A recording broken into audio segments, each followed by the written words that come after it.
শুধু ডিম দিয়ে পরিচয়। মা বাবার দেয়া নাম ছিল দেলোয়ার হোসেন। চলচ্চিত্রে এসে হয়ে যান দিলদার। বদলে যাওয়া এই নামেই ঠাঁই করে নেন দর্শকের হৃদয়ে। 4 দশকের কম সময়ে দিলদার দেখা দিয়েছেন 500রও বেশি সিনেমায়। একটা সময় যার উপস্থিতিতে প্রেক্ষাগৃহে বইতো হাসির ঝর্ণাধারা, দর্শকদের উচ্ছ্বাস। 2003 সালের আজকের এই দিনে দর্শকের মুখের হাসি কেড়ে নিয়ে পাড়ি দেন না ফেরার দেশে। এই কিংবদন্তির মৃত্যুর 22 বছর পেরিয়ে গেলেও এখনও তাকে স্মরণ করেন দর্শকেরা। শুধু ডিম দিয়ে পরিচয়। দিলদার শুধু পর্দায় নয়, বাস্তব জীবনেও ছিলেন সকলের মন জয় করা একজন মানুষ। চাঁদপুরে জন্ম নেওয়া এই শিল্পীর প্রকৃত নাম দেলোয়ার হোসেন।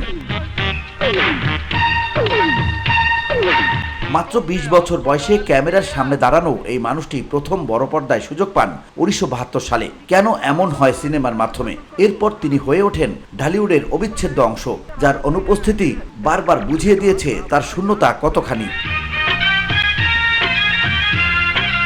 দিলদার শুধু অভিনেতা ছিলেন না, তিনি ছিলেন প্রাণবন্ত একজন মানুষও। শুটিং সেটে থাকতেন প্রাণখোলা হাসিতে ভরা, সহশিল্পীদের উৎসাহ দিতেন, সাহস যোগাতেন। এমনকি একবার মালেক আফসারির লাল বাদশা ছবির জন্য শুধু ডিম দিয়ে পরিচয় গানটিও নিজেই গেয়েছিলেন, যেটি জনপ্রিয় হয়ে ওঠে।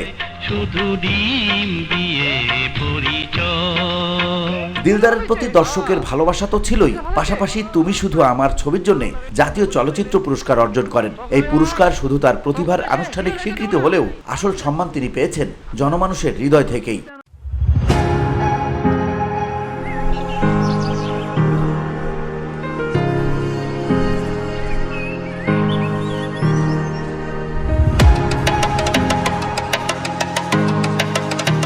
1972 সালে কেন এমন হয় সিনেমার পর বেদের মেয়ে জ্যোৎস্না, বিক্ষোভ, চাওয়া থেকে পাওয়া, অন্তরে অন্তরে, শুধু তুমি, আনন্দ অশ্রু, অজান্তে, প্রিয়জন, স্বপ্নের নায়ক, প্রাণের চেয়ে প্রিয়, নাচনেওয়ালি সিনেমায় অভিনয় করে দর্শক মাতিয়েছেন Dildar. VOD Bangla news desk.